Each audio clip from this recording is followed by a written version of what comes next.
good morning, and thank you for joining us.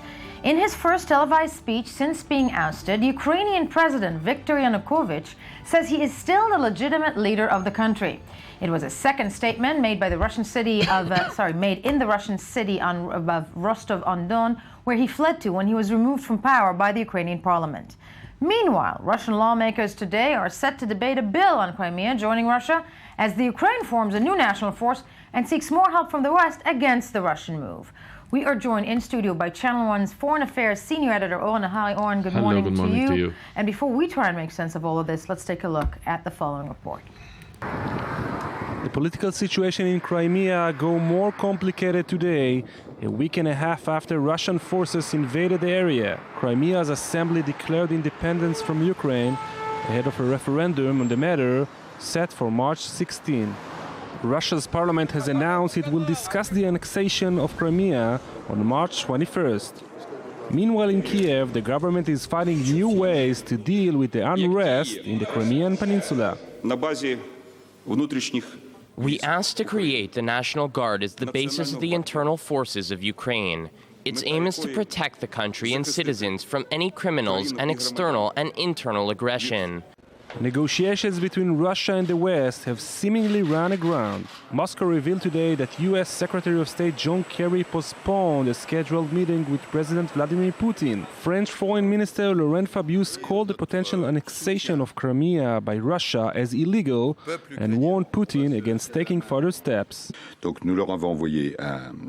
There are a series of sanctions that can be taken as early as this week and which will include freezing the assets of individual Russians or Ukrainians, as well as sanctions relating to travel visas. Meanwhile, former Ukrainian President Viktor Yanukovych made a rare public appearance today, invoking Mark Twain's famous quote, "The rumors on my death have been greatly exaggerated." I would like to remind that I remain not only the only legitimate president of Ukraine, but also the commander-in-chief. I did not step down permanently. I'm alive, and I was not dismissed from the office in accordance with Ukraine's constitution. The Crimean Peninsula remains under siege.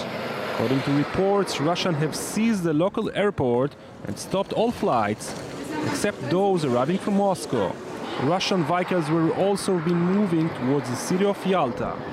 The war might soon face what is increasingly looking inevitable: Crimea, Russian territory.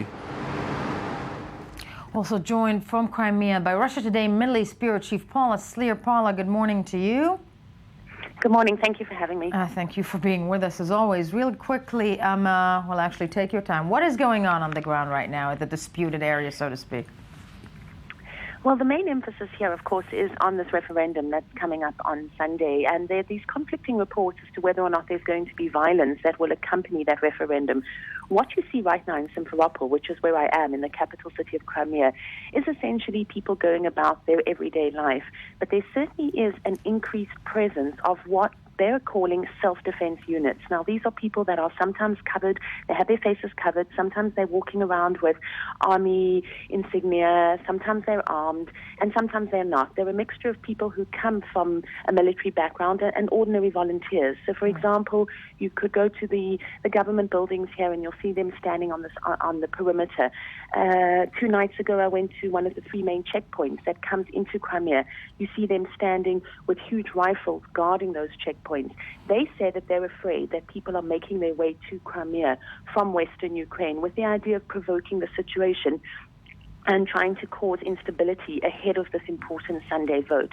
On the other hand, there are Russian soldiers not inside the city. I noticed them on the perimeter of Crimea, patrolling there, and people there telling me that there has been an increased presence in seeing Russian soldiers in the vicinity. There are also rumors, though, that you have these, what they call Maidan supporters inside the city. And there have been a few clashes and a few incidents of them trying to provoke the locals by shouting and holding rallies that are very anti-Russia. So that is the feeling on the ground, that things are kind of on the borderline. Everyone, of course, waiting to see which side, if either, is going to take the initiative come Sunday and start some kind of violence when this very predictable referendum is held. It is expected that more than 60% of people in Crimea will vote for joining Russia. Exactly. Paula, do stay with us. We're also joined from Moscow, I-24 News correspondent there, Ilan Goran. Ilan, good morning. Good morning. I want to talk a little bit, and before we break it down, also I'm in studio with Oren Nahari. The Yanukovych's speech yesterday, which I found very odd, vowing to return to the Ukraine. Reactions in Russia, correct me if I'm wrong, but I think even Putin sort of assigned himself to the fact that Yanukovych is no longer going to be any part of a Ukrainian kind of administration. Well, we've heard Vladimir Putin in his press conference last week saying that he does not believe that Viktor Yanukovych would be the political leader of Ukraine in the future, and there's no point in discussing Yanukovych going back to the position as president. But having said that, Viktor Yanukovych, of course, was granted a kind of asylum. He is hosted by the Russians in Rostov-on-Don and, according to some media reports, also in Moscow, in a very fancy villa on the outskirts of Moscow. A pretty bizarre performance by Yanukovych yesterday, you've said rightfully so. It was more of a monologue than actually a press conference. 120 journalists were there. There were no questions allowed. He spoke for 10 minutes, talking about the fact that, in his view, he is still the commander of the Ukrainian army, calling on soldiers and officers to resist the authorities, the new authorities in Kiev, and saying that he's going to appeal the U.S. Senate to sort of dig into or start some sort of an investigate into the U.S. aid to Ukraine. Might sound bizarre, but then you hear the Russian Foreign Office saying that any American aid to Ukraine is illegal according to American law. So to a certain extent, Yanukovych is still aligned in his views with what the Russians say. No, clearly so. And Ilan, do stay with us as Paula, as well as Paula Oren Nahari. I want to start also with the whole U.S. component of this, because the Ukraine, part of the Ukraine has already appealed again yesterday to the United States and the West for aid against the Russian move in Crimea. But it doesn't seem, and today we hear, I think it was a report that the Obama administration is going to hold meetings to try and figure out what their reaction should be at this point. Can the U.S. even intervene at this stage? Isn't this too far gone? Not only is it too far gone, but they do not have the ability. You cannot start a war with Russia on Russia's border. I mean, nobody will accept it, and you don't have the military capability. I mean, Russia can bring to the ground, it can bring 20, 30 divisions, and the United States cannot. That's the basic reality, or nor NATO nor anybody else. And of course, there are some grains of truth to what Putin and Yanukovych say, in the way that there was a deal. Let's remember, there was a deal between Yanukovych and the opposition, who now rules Kiev. Right. They said that the elections will be in December and there will be a unity government. It held for 12 hours, and then Yanukovych was kicked out. Not only that, Crimea, if we are talking about the separatism of Crimea, and let's again talk about cynicism and hypocrisy, Crimea is an autonomous republic. I want to bring back history to you to remind you about an autonomous republic by the name of Kosovo, who wanted to secede from Serbia. And then the West supported it full-heartedly. Now, the circumstances are not exactly the like. There was no ethnic cleansing, etc. They say they fear ethnic cleansing. Perhaps they mean it, perhaps not. But there is the sanctity of borders come and go as pleases the power, the United States, the EU, Russia. Russia, of course, and Russia is the most hypocrite and cynic about it. Russia will support fully where it helps her cause, obviously, in the Crimea, in Transnistria, in Ossetia and Abkhazia, but bring Chechnya to the equation, God forbid. I mean, how can you compare? You can compare, but it's not the point. And now, these days, the sad truth is that if China decided to, at the time, conquer Tibet or Russia the Crimea, you cannot stop it militarily. Now, I think that Russia will not annex Crimea. I think that they would like to leave it in a sort of limbo, that the Crimea will declare independence. It will be sort of independent, quasi-independent, or de facto independent, or answers to Moscow, but the borders will, for appearance sake, will stay the same. Well, fascinating point. Then, Paula, first to you, because there are some reports this morning saying that the West, or the United States, has already announced it is not going to recognize any kind of conclusion that will come of the March 16th referendum if Crimea decides to break away from the Ukraine. What does that mean then for that region? If they're not recognized by the other part of the world, so to speak, as autonomous or as part of Russia? Are people aware of that? I don't think I don't think it changes anything on the ground in terms of what the Crimeans themselves will do. Just following on from the comments that were now made, yesterday you had the Crimean parliament adopting a declaration of independence from Ukraine, and the point they made, and this is a very important point, was the precedent that was set by Kosovo. They said that you had the United Nations saying that you can have a part of the country breaking away, and it is legal, and it is to be recognized by the international community. And so you have the Crimeans using that as an example, saying that their move of declaring independence is not illegal, it is in keeping with international law. You also had a resolution adopted where they said they wanted this new state to be all-inclusive, and of course they were talking primarily here to the minority Tatar population. The resolution also said that you'll have the Tatar language being one of the main languages of this new state. So they really see themselves as building a sovereign state. In terms of what the Russians are going to do, on March the 21st, the Russian parliament will discuss whether Crimea should or should not join the Russian Federation, and there'll probably be a vote on that day. The problem is that according to the Russian constitution, a new territory can only be a subject of the Russian Federation, whereas what we're hearing from the Crimea is no concrete decision yet whether they will want to be an independent republic or whether they will want to be part of Russia. So a lot of that discussion and a lot of that will have to be decided after the referendum and its result is known. Yeah, exactly. And Ilan Goran, then a question to you, because these dates that are being, mentioned here, March 16th is the referendum, but March 21st also, I believe, in the Ukrainian parliament is basically going to discuss what they're going to do about the Crimea.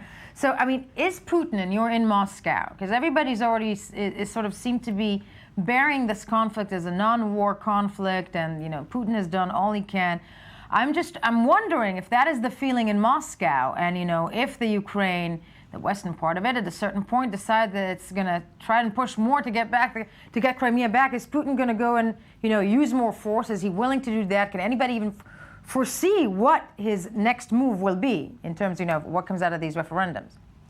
Firstly, I mean, he has made some moves, and of course, his top legislators have already begun the legal process and the political process required to annex Crimea. We are talking about amendments to the Russian law. We are talking about a discussion of basically handing out tens of thousands, maybe hundreds of thousands of Russian passports to Russian-speaking ethnic Russians inside Ukraine, not only in Crimea. So actually the political machine, this is not only about military action, of course, has begun making its progress forward. And in that sense, the Russians have already made their moves. Now, when it comes to Vladimir Putin, what he wants from Crimea, it's very hard to say. He keeps on saying, and this is what people hear on state TV, that all he wants to do is protect innocent people, innocent citizens from these bloodthirsty neo-fascists wearing armbands with swastika-like symbols, and from the meddling Western powers. And we've been hearing it for weeks. That's pretty much the only thing you can hear on Russian media nowadays. There is some opposition voices, but they have been basically shut up. We've seen very small assemblies of opposition, very small opposition rallies in Moscow that were dispersed and people were arrested pretty quickly. It's very hard to hear anything else apart from this slogan. There is only one man, the action man, Vladimir Putin, the one who shot tranquilizer darts, at tigers, and the one who flew with cranes. He's the one that's going to stop Western intervention and the Kiev neo-fascists, and that's what Russian people believe. And according to opinion polls, 70% of Russians support the president, and this is also according to independent polls, not only state-run polls. So there is strong support for Vladimir Putin in Moscow today. I mean, it's sort of understandable in these circumstances. You also see it in America before they go to war or when they're in conflict, but still, most of the Russian people are definitely behind their president on this. And, the discourse in the media is questionable, but still. Ilan, thank you. Paul, thank you as well. And Oren Nahari, I want to ask you, as Ilan Goran just mentioned, when the Americans of the West are being described as the meddling forces, ultimately, though, I mean, how does this bode for, the West as Putin? I mean, he seems to be winning this, he's won, hasn't he? Yes, he did. He won. I mean, it was on his turf.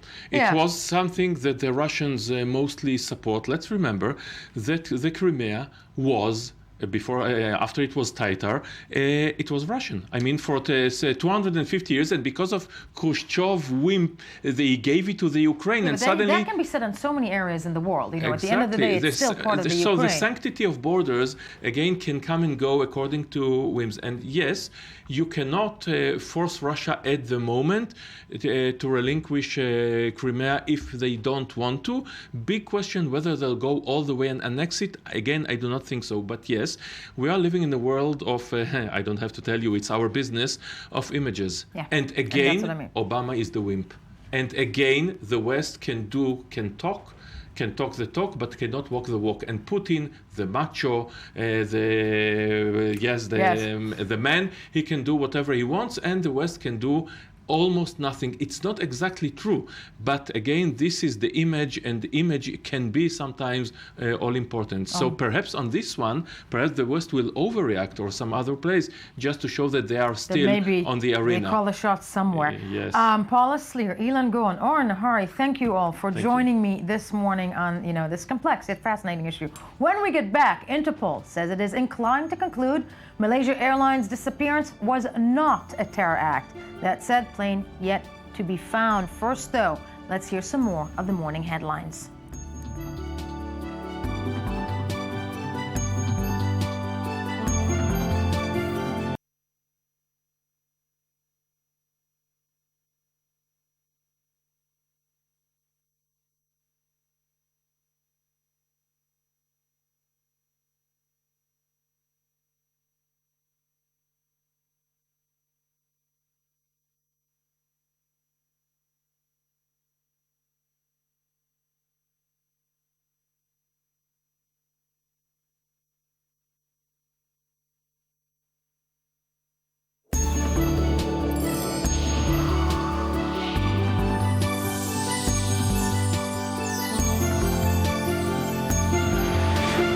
Good morning. Thank you for staying with us. I-24 News Morning Edition, where you should be, because, of course, that is where we say hello and good morning. It's my favorite line.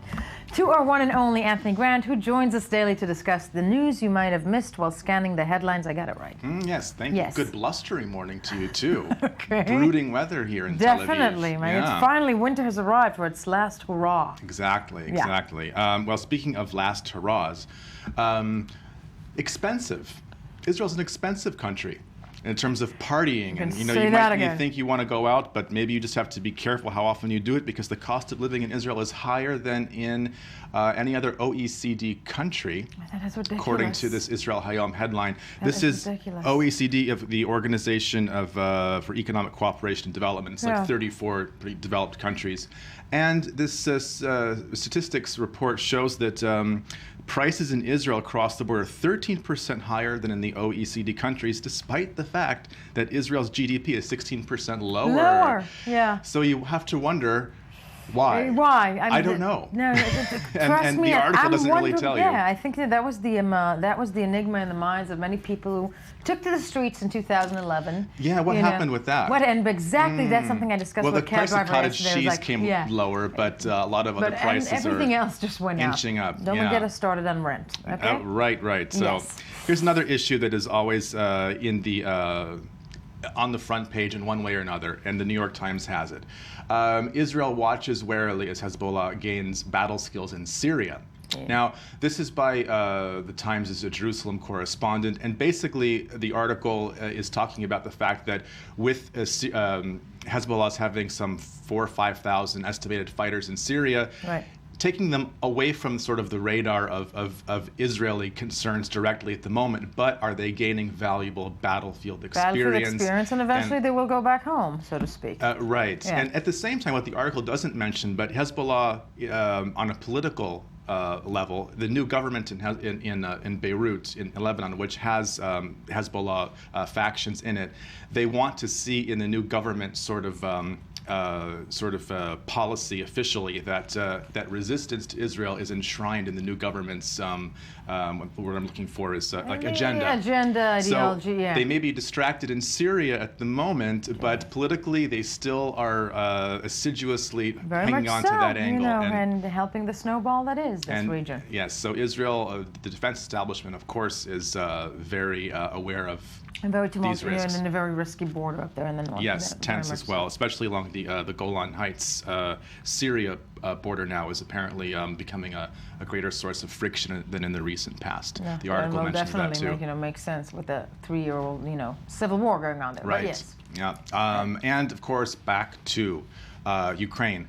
Richard Cohen of the Washington Post, interesting op-ed piece. I usually don't pick up on op-ed pieces, but this one grabbed my attention. Putin forces us to reconsider poor Neville Chamberlain. Now we know who Chamberlain was, in the Peace in Our Time. And who at the time seemed like he was onto a good thing by giving Sudetenland to Germany. Yeah, I just want to keep everybody happy. Right. Yeah. And Cohen is basically saying here, it's not such a big deal in one hand that Putin wants to, where the Russians are, just acknowledge it, let him have it. But where does it end? Yes. And this is the slippery slope that he is warning leading policymakers by penning this op-ed piece in the Washington Post about. And that's a fascinating question for, I think, with maybe the American pundits and as the world is watching, is also what will be the reaction of the United States to this, what seems to be a culminated move by Putin that he's already won. Very calculated. Yeah. And we think we have a cover here of Der Spiegel, which I believe is accurate, but I know it's been making the rounds in social media, which kind of encapsulates in an illustration what is going on here behind the scenes, because we have a picture of, on the cover, Putin and other politicians. Sadly, we don't have it? Okay. But there was a picture of Putin on the cover of Der Spiegel. Yeah, with all the other leading global leaders, including Obama, kind of just at the height of his knee, kind of looking up, wondering, what is Putin going to do next? Yeah. Aren't we all? Yeah. So again, the enigma. And, I gotta say, continues. One of the most interesting leaders of our times. He's becoming. Yes. Interesting is a good word for it. Back on a more media note, Politico reports that Cheryl Atkinson is resigning from CBS News. This is quite fascinating because Cheryl Atkinson has been one of CBS News's leading investigative reporters. Yep. So she has left her contract early, citing a lack of dedication to investigative reporting. Oh my Lord! And this is in terms of at a time when things like the NSA, domestic surveillance, is become one of the, if not the foremost issues of the day, begging for investigation. The resources being cut back, and she also has been quite critical or. Proactive in her investigation of the Benghazi terror attack. Right. Her computers may or may not have been hacked by the government during that investigation. We don't know. I would put my money on May. Yeah. And so it's a bit of an alarming investigative thing to journalism, see. when you look at it in the United States, that the troubling thing about that is that, there's so much information, especially in a year like Snowden, that is coming out there. And yet the resources for investigative journalism in mainstream media are just being cut down. What does that spell? Wow. Yeah. Okay. So that's something to watch. And also something to watch, The Independent in Britain reports on California, some goings on under the sea. Between now and Saturday, there is a 90% chance of major and damaging aftershocks from an earthquake off the coast, which occurred, I believe, on Sunday night. So if you're in California, put away the china. Because, especially the north, because a 5.0 earthquake aftershock may not be huge, but I've been in some. It's not really small potatoes it's not either. Pleasant. Yeah, so there's a good chance that there could be some seismic activity in California. It's interesting that it's being predicted. I always wonder if those predictions of, an earthquake is coming is something that we can trust, because that, I mean, you would know, you're from California. Generally speaking, when there's been something like a 7.0, not too far from the coast, you will expect the aftershock. Probably there's going to be just a question of how far inland are you going to be and where are you going to feel it. Right. Probably it wouldn't do anything, so bad. But knock on glass, luckily for us here in the Levant. Well, we have earthquakes here too. We do, but not like in California. Exactly, not as frequent or as massive as that. Tony, fabulous stuff. Thank you so very much. Thank you, see you soon. And you will be with us again on the next hour. Thank you. See you. On to our next topic. The disappearance of Malaysia Airlines Flight 370 does not appear to be related to terrorism. This, according to the head of international police organization Interpol. Now, to hear more about this tragic and mysterious saga that, again, no trace of this plane yet, we are joined in studio by Israel Hayom's aviation commentator Aharon Lapidot. Mr. Lapidot, good morning. Thank you for being with us. And before we try and figure this out with you, let's take a look at the following report. The search continues for the missing Malaysian Airlines flight MH370, which disappeared on Saturday with 239 people aboard.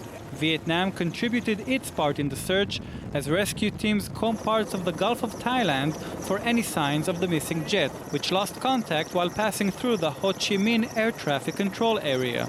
Taiwan has sent out vessels to join the search, and the Malaysian transport minister himself took part as well, joining the search party for the plane over the Strait of Malacca. Meanwhile, the Interpol has been investigating whether the aircraft's disappearance was an act of terrorism, as two of its passengers who boarded using stolen passports were said to be human trafficking smugglers and not terrorists. Obviously, initially we were trying to determine whether or not it was or wasn't a terrorist incident. And the more information we get, the more we're inclined to conclude that it was not a terrorist incident. However, the reasons for the jet's vanishing are still unknown, and not even experts seem to have the answers. It would, if unlikely, the whole aircraft can jump from 36,000 feet totally entirely go into the sea. If you see the aircraft totally entirely, there are no damage inside the sea. The mystery over the missing plane keeps growing, and no one knows how it simply got off radar. The families of the missing passengers are demanding answers about their beloved ones. Sadly, for the time being, no one can provide the answers. We're also joined by the national desk reporter at the Global Times in China, Mang Chang. Good morning to you, Mang. Good morning. Just to figure out the news, the latest news about this is because we're getting all these bizarre reports of a raider saw this plane, change course. Now we're hearing from other sources that didn't really change course. What is the latest when it comes to the little that is known about the whereabouts or the course the plane took? Actually, this is a pretty confusing piece because after the Malaysian Air Force officers said, the flight had somehow changed course to the Malacca Strait, but this morning, China Central Television got a direct response to text message from the senior Air Force officer who received information, but he denied saying that, it actually flied around Malacca. He denied the statement. So right now it's becoming a little bit more confusing right now. So 8 Chinese vessels are still searching in the initial area around the Thailand Bay. Yeah, but still people are, the military radar piece is actually triggering more speculations about whether, the pilots intentionally shut down the communication with ground control. Right. Mang, thank you. Sadly, we have a bit of a iffy connection there, but thank you for this update this morning. Okay, Aharon Lapidot, and this is gripping the international attention. I want to talk firstly a little bit about Interpol saying that, we know that there are 2 passengers on this plane supposedly flying with stolen passports, that they were Iranian. Interpol rules out that this was a terror act, but there is another group, but CIA says that they're not ruling it out. Yes. The mystery is so thick that any speculation is good as the other. The Interpol is saying that these 2 young Iranians, they just wanted to infiltrate into Western Europe and just run away from Iran, or at least settle in Europe, and they prefer to do it on a stolen identity, which is, you can rule that out either. Exactly, that could make sense as well. That makes sense, but there are too many coincidences in that the Iranian guy that bought them the passports, and there are 5 people who didn't board this flight, and their belongings were taken off the plane. And there are a couple of other... Is that uncommon? I'm sorry to stop you. The 5 people on boarding flight and the, So, if nothing happens, that's fine. That's fine, exactly. That's fine. Yeah. But when the plane disappears, so at this point, you cannot rule out anything, actually, because you don't know. And whatever makes the mystery so baffling is that you don't know where the plane is, where to search for the plane. Yeah, they are searching in the west part of Malaysia and the east part of Malaysia. They are searching in Vietnam. Vietnam started a search in its jungles. And we all know what happened there when they did it last time. So, yeah. But I want to go back to the point of, we had this discussion before we went into the studio, about if Interpol rules out a terror act, CIA does not. But aren't we, usually terror acts are done to make a statement. Nobody's taken claim for anything, of this. And that also to me spells, and again, I'm theorizing, that this could not have been a terror act, which still makes this a very baffling, bizarre incident. I mean, are we correct in saying that? Or yes. And we are theorizing. Yeah. That's what I don't think that it was intentionally blown up. That's what I'm thinking, because of what you've said, which is absolutely true. And then you don't need, there are 4 people at least, these guys with the false passports and another 2 guys they were investigating. There are 4 people there who are on this plane that their identity is a bit questionable. And you don't send 4 terrorists to blow up one plane. You do it when you, like in 9/11, when you want to fly the plane, you have to fly the plane and then crash it into the building, or in the Pentagon or the Twin Towers. That's something else. But to blow you don't need 4 people. You just need 1. That's all. So it's a question. And then they didn't make any claims. You have in every good mystery book. You have to look for a motive. Why? Why should they blow up Malaysian Airlines from heading to Beijing? And in terms of the search itself, there's this headline this morning that a U.S. firm that had people on the plane is asking the public's help in finding plane. The search has been going on since Saturday. There is no trace. It's insane. Yeah. Have you seen in the past situations such where we might never know what happened to this plane? No, I don't think so. Okay. I think we will know. And more than that, I would risk and say that in the next few days, some parts of the plane will pop up wherever they are. Yeah. Especially if the plane really fell into the sea. They will pop up because it's physics.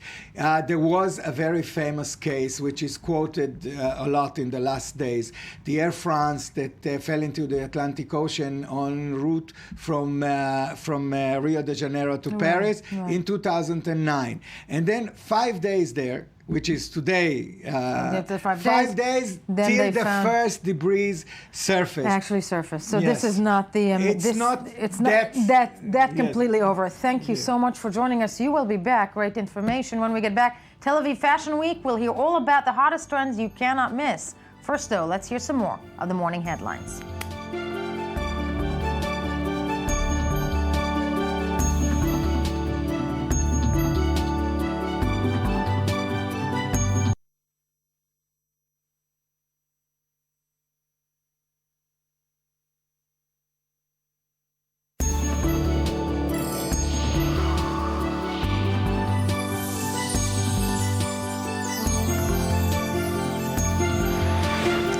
Welcome back. It is still Wednesday, March 12th, 2014. This is still the morning edition. Last I checked, I am still Yael Avi, and behind me is the end of the world. But no, seriously, this is just frightening. We are coming to you live from the Middle East, from Jaffa Port, and this is the most we've seen this winter. But thank you for staying with us for these last moments of the world, because when the world ends, it's important to speak about fashion. And this is our next topic. Tel Aviv Fashion Week hits the catwalk. It's happening now. What are the latest trends? What's new in the Israeli fashion world? And to hear more about what the Levant has to offer to the world of attire, we are joined in studio by fashion journalist, consultant, and blogger Rosa Siniaski. Yes. I pronounce it correct. Sinaisky. Sinaisky. Yes. Sinaisky. You're fabulously dressed, which one cannot say about me. Thank you very much. Thank you for being with us. And before we delve into this, let's take a look at the following report. The second Guindy TLV Fashion Week prided itself in hosting distinguished guests from Italy, such as Vogue Italia editor Franca Sosani and the ladies heading the famed Missoni design house. Far from the glamorous catwalks of Rome and Milan, the schedule offered them and other visitors a glimpse of Israeli fashion, past, present and future. One intriguing exhibition was devoted to Daniela Lehavi, one of the prominent Israeli fashion designers for over 2 decades, who sadly passed away in December. This exhibition highlighted her latest line, which she worked on before losing her battle with cancer. Her son Uri is now in charge of the Lehavi brand. Other curious collection was presented by Dorit Bar-Or, a designer who first emerged as an actress in Israel. She is responsible for the cheeky label Pas pour toi, meaning not for you. Obviously, Bar-Or understands that although the fashion world tries its best to be inclusive, many feel some clothes are just not made for them. Finally, you couldn't miss this look. Disney authorized a special exhibition which invited dozens of designers to present clothes inspired by Mickey Mouse's sweetheart, Minnie. All of the proceedings went to charity, and while personally I support the good cause, I must admit I always liked Daisy Duck better. Okay. First of all, Rosa Sinaisky, and thank you for being with us. You're a fashion columnist, a blogger. By the way, in studio also Tony Grant, he's with me almost every day, and we discuss fashion because, as you can see, we're aficionados. Tell me a little bit about this this week. This is the second time it's happening, right? This is the second Guindy Fashion Week, yes, organized by a producer called Moti Raif, who's doing a lot for Israeli fashion. Oh, yeah. He has a little helping hand. His partner, Marcelo Bourlon, who is a fashion icon at this time. He is Italian, so he helped to bring along all the Italian elite with him. And it has been attended by, the people that we saw at the beginning of the report. These are, the Milan, basically honchos, the Melier, they have arrived, right? Yes, they have arrived. They received a very warm welcome from the Israeli press, from the visitors. I saw many foreign journalists also arriving here from all over the world, even from Thailand. I think there was someone. So there is a big coverage of this whole thing. And I'm wondering, and I'm really not to be one of little faith, because clearly I know very little about fashion. I want you to tell me a little bit about Israeli fashion. We have seen, as the report mentioned, Daniela Lehavi. Yes. Was she very big here? Was she also big abroad? And how is Israeli fashion, there's no way of putting it, what basically, what's the reputation of Israeli fashion? Well, come on, and be honest. I will be honest. I think it's really changing, especially after these recent events, because I think what Fashion Week did, they set the standard a little higher. They wouldn't let someone just present in Fashion Week. So the standard is very high. The quality has to be very international, on very high level, whether it's the product, the stitches, the concept, the designs, everything needs to match the international market in order for those designers to sell abroad, because that's the main aim for this Fashion Week, to bring as many buyers and to basically to export the stuff. Do you find that other than the stitches and what we call, the standards of how I think a clothes needs to be, something needs to be made, and, feel free to jump in, Tony, I'm dying here. Yeah. But when it comes to the style itself, I'm looking at it, and again, please, come on, what do you think? Before we touch on the Disney thing. Obviously, things are different here. The climate is different. Yes. People don't have, we're not Middle East and we're not Europe. We're somewhere in the middle, and that's something we're still trying to figure out ourselves. The style. We do love the international designers, but we can't wear most of them because it's like 40 degrees most of the time. Yes. No, we're looking at, there's something, there was on, as you were speaking, there's this white dresses that are very reminiscent of Galabias. I don't know who This is Daniela Lehavi. Daniela Lehavi. Yes. So that's something that I can see very much being in tone with what goes on here, but that wouldn't fly in Paris, would it? Well, no, but I think the specific moment was something very, for the show. For the show. Because she does accessories, so they had to, show them make on them something look that, amazing. yeah. Yes. And in terms of, I don't know, there's Dorit Parot, Yes. right? Who are the leading Israeli designers Well, that you saw Dorit there? is definitely one of them because she kind of, she goes away a lot with Moti and Marcelo abroad. She sees, she goes to Milan Fashion Week. She has an agent in Europe, So she picks up on exactly. trends,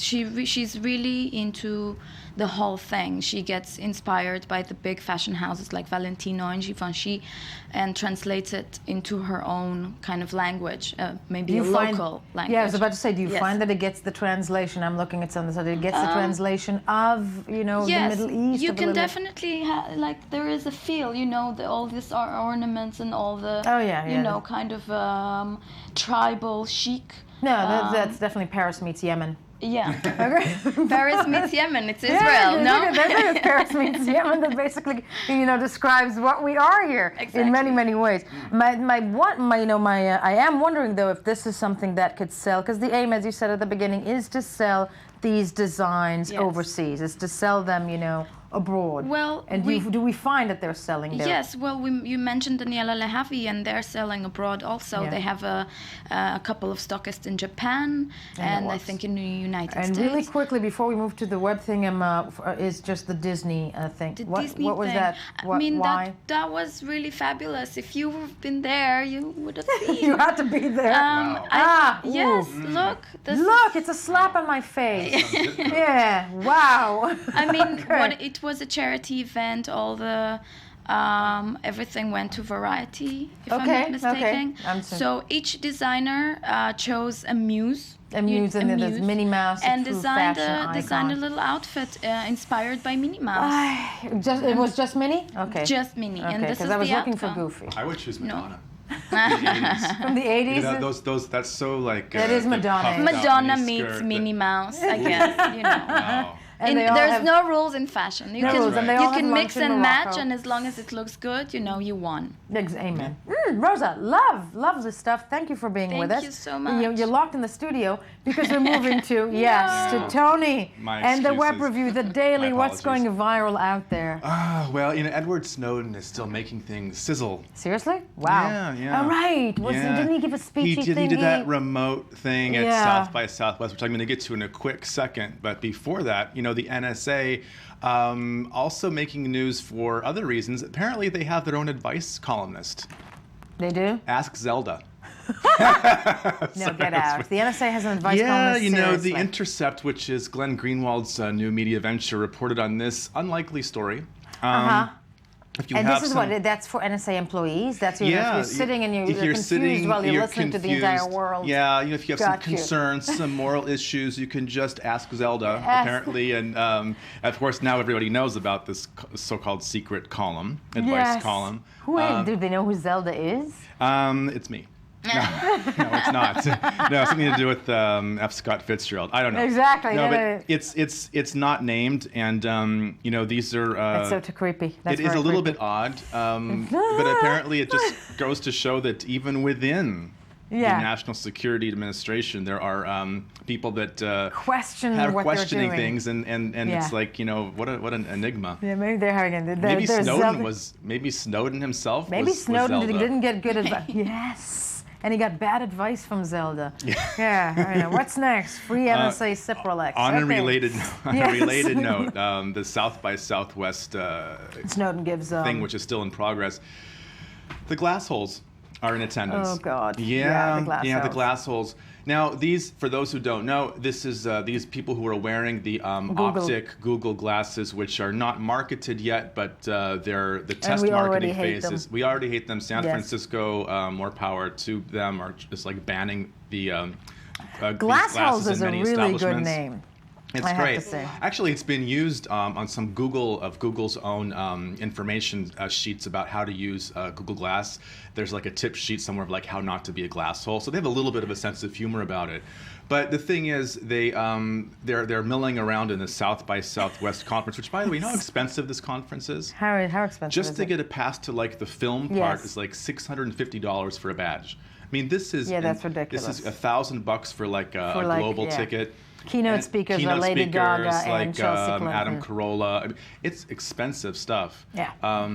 But the glass holes are there and they're enjoying it. If you can afford if you can afford to be a glass hole, clearly you can afford to be in that conference. I mean, speaking of fashion, though, I mean, even I would ban them on a fashion. I mean, the fashion police would crack down on these things. Well, don't you think? You know what? Last season, Diane von Furstenberg presented her show in New York, and some of the models wore the thingies, the Google thingies with their lovely printed dresses, and she came out on the catwalk wearing them as well. So we're doomed. Wow. You know, I don't think the fashion world really supports this kind of thing, but she tried. It was a nice, cute little gesture, but I don't think it's going to pass. Where does it stop? You know, Google contact lenses? I just gave Google an idea. I want royalties. Okay. Yes. Justin Bieber is back in the news. Some of his deposition in the lawsuit where his bodyguard allegedly beat up a photographer is making the rounds because the deposition that he gave to the with the attorneys present is one of the weirdest, most annoying things you can see on the internet. Doesn't he have some bizarre statements about his talent? Yeah, instead of like commenting about the artistic merit of that last song of his, which was Nobody knows. Not the last, not the first, and not the few. Thank you very much. Yeah, chapeau. So? He's like, did you just ask me a question? Oh, like, you're asking me a question? Like, I don't have to answer that question. My lawyer's here. You can ask him the question. And, like, what are you talking to me for? Oh, my God. And I'm like, this guy, oh, wow. It makes you just want to... I want to fast forward in time to 30 years from now when there'll be some sort of National Enquirer, little tiny blob somewhere saying Justin Bieber living in, Florida. Thank you. Somewhat, yes. Yeah, crazy stuff. Check it out on TMZ or elsewhere online.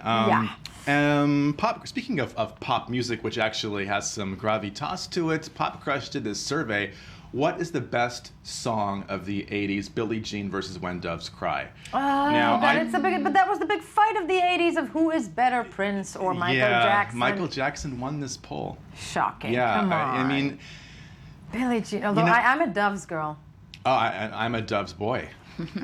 Thank you. Okay. Wow. Yeah, so we had a moment there. But, I have to say, when you hear those first few notes of Billie Jean, for example, it's something. There's something about that just will get you going. Very much, and very innovative at the time. I even remember how innovative it was. It's hard for us to remember, to trail back in time. But still, I don't know, the artist formerly known as Prince. And still known as Prince.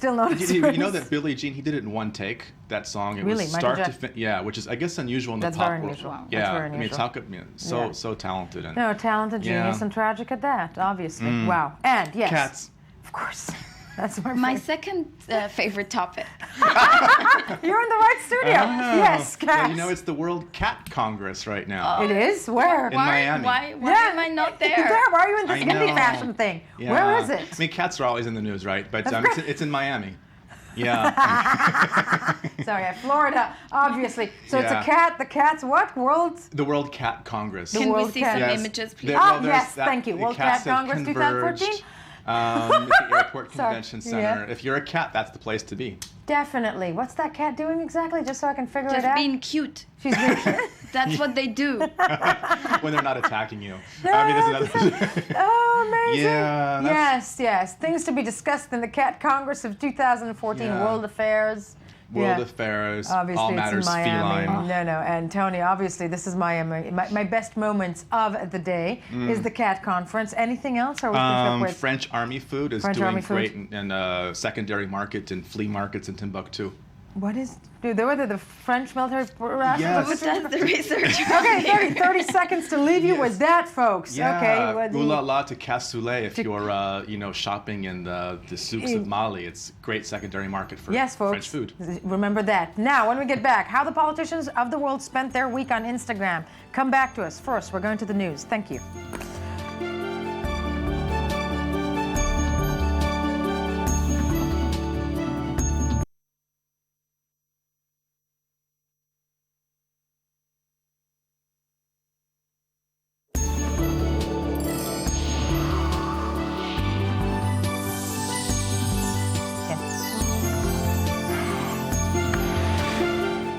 Good morning. Thank you for staying with us. I-24 on this Wednesday, and if you're looking behind me, it is the end of the world.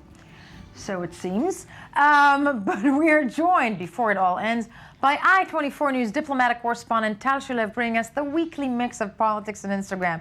And this week was so interesting. Yes, it was. It was a classic week for Instagram. It was, wasn't it? Yes. For selfies. For selfies and for any kind of behind-the-scenes look at a big operation. And we're, of course, talking about the seizing of the Claude Sea ship, one of Israel's biggest operation. You've been hearing complaints in the Israeli media that the international community hasn't really been paying enough attention. Yeah, to put it mildly, yeah. But you can count on the Israeli Prime Minister and the Defense Minister, our Instagram stars. They gave us a very good behind-the-scenes account of what happened. It started out on Thursday morning, just a few hours after it was revealed that the ship has been seized. Has been seized, right? The Israeli Defense Minister posts these two photos.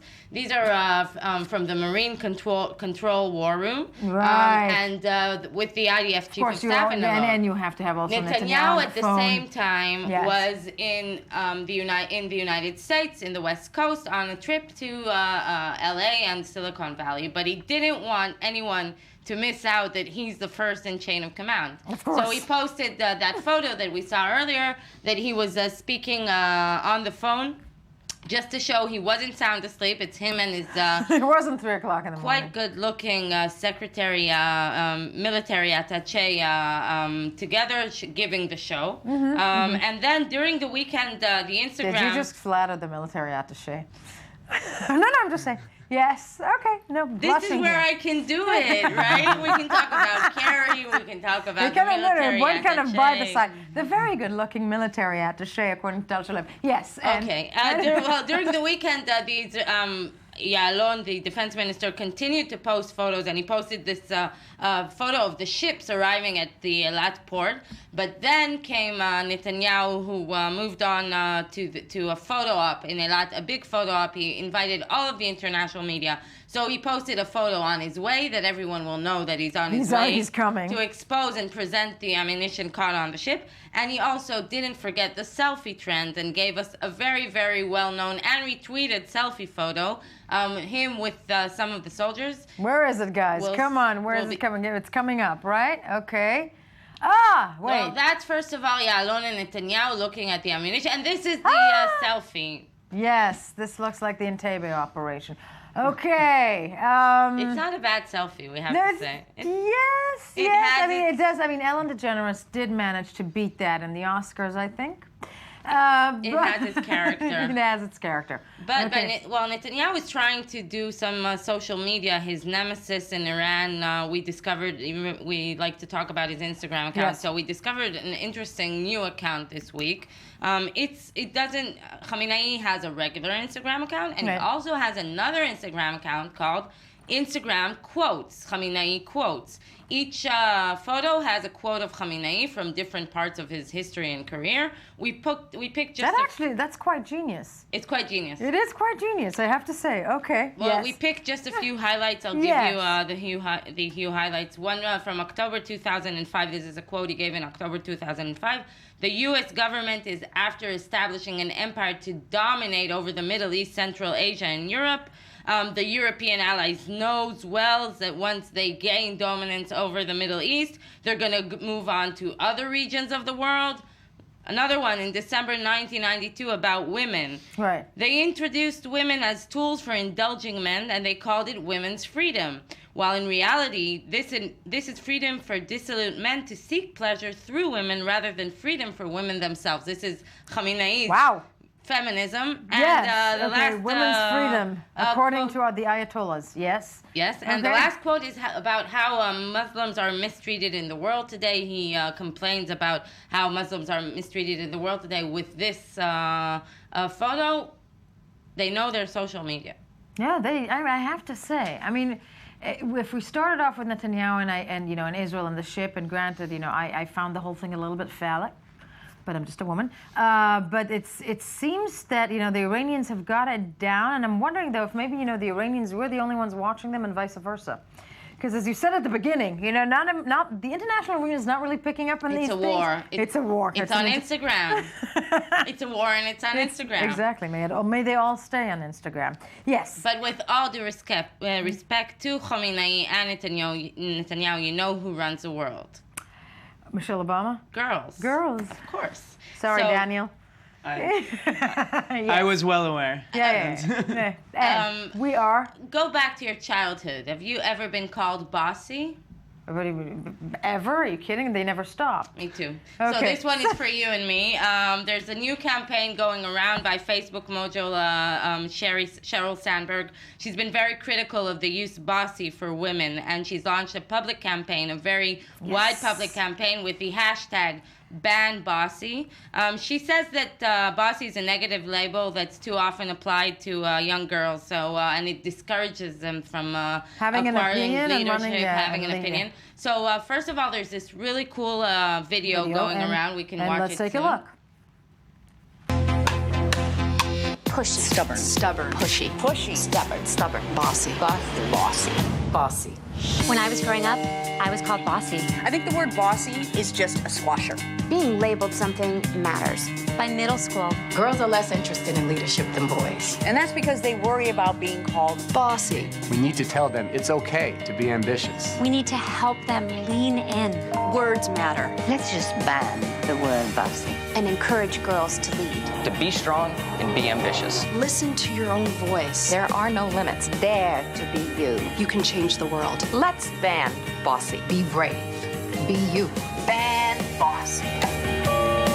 Join us to ban bossy.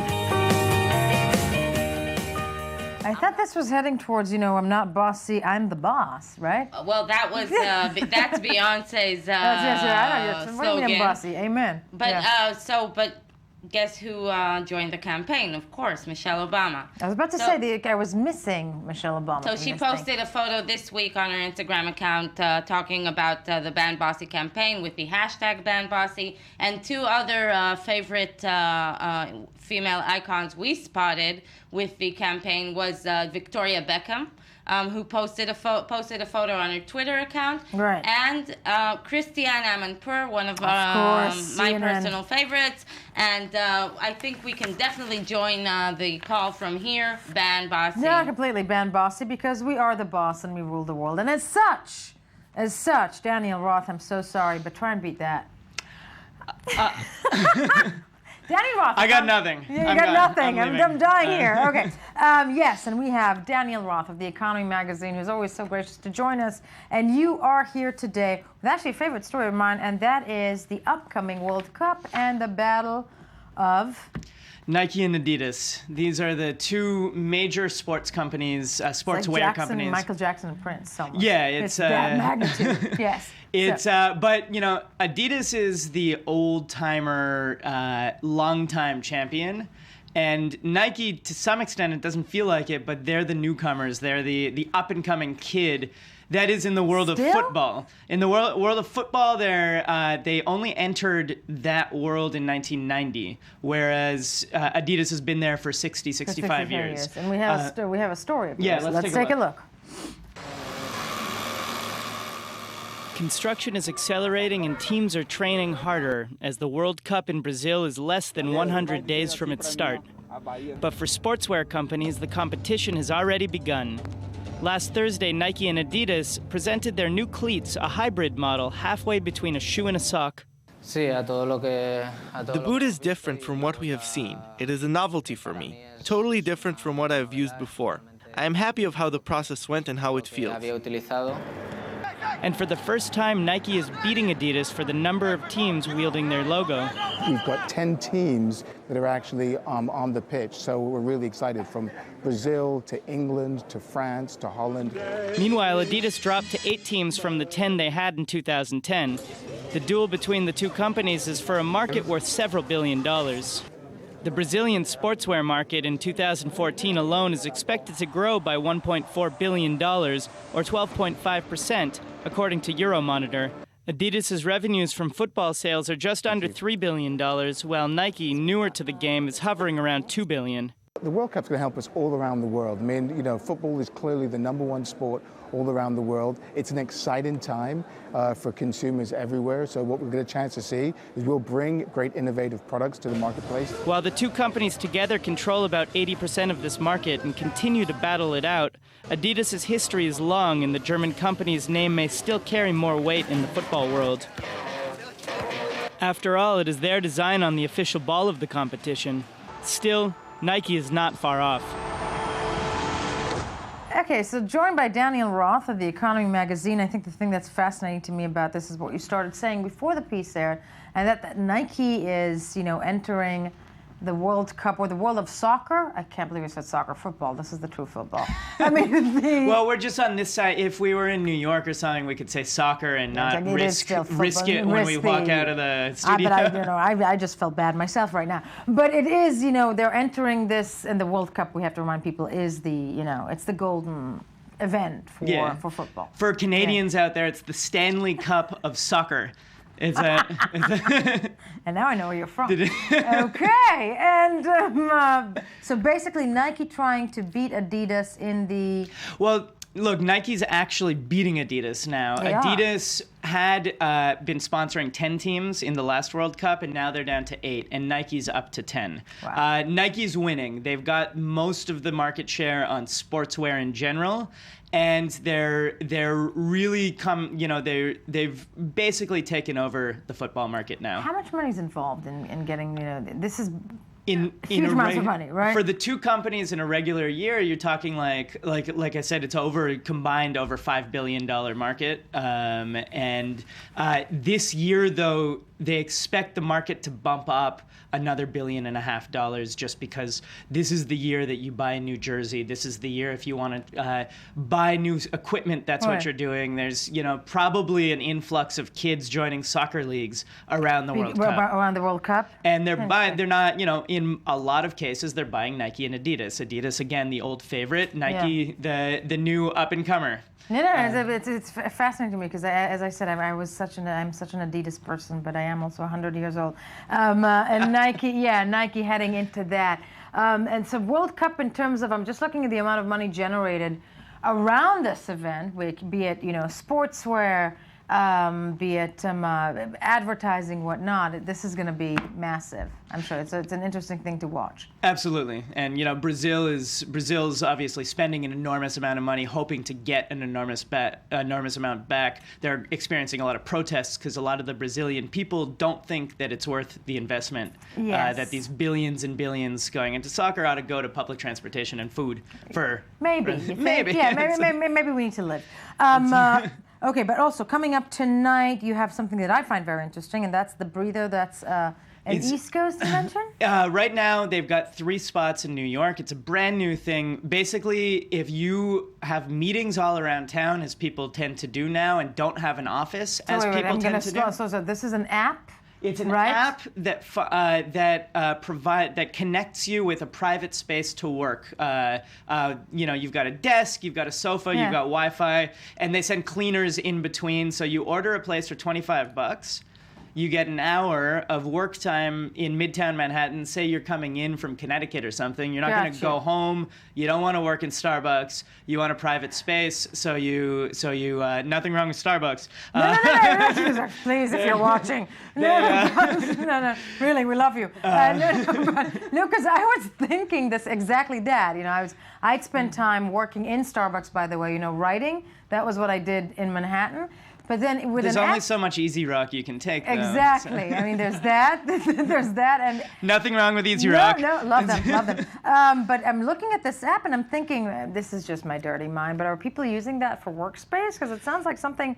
You know what I'm thinking? It's a totally great question, and the answer, what they've said is that they clean the offices thoroughly between uses. So oh my God, you do that while not addressing. Because I'm thinking, I mean, they're not monitoring what the offices are really used for, right? Yeah, well, they don't want to breach privacy, but they do. They make sure that it's clean. It's because it's almost like an app of your newest hotel room. I'm not saying I'm not guaranteeing your cheapest hotel room for $25 for an hour. Exactly. It's it's a good price for workspace or play space, whatever you need to do in the middle of the day. But sorry, go ahead. No, completely. I was just saying, but you can breathe your way through it. This being called the breather. Sadly, all the time we have. Next time we're going to rent a space for $25 and do this whole show from there. That's it for us this morning, folks. Visit us on the web or on our Facebook page, I24 News. Don't forget to join us tomorrow to start your day as you should be doing every single day because we're watching you.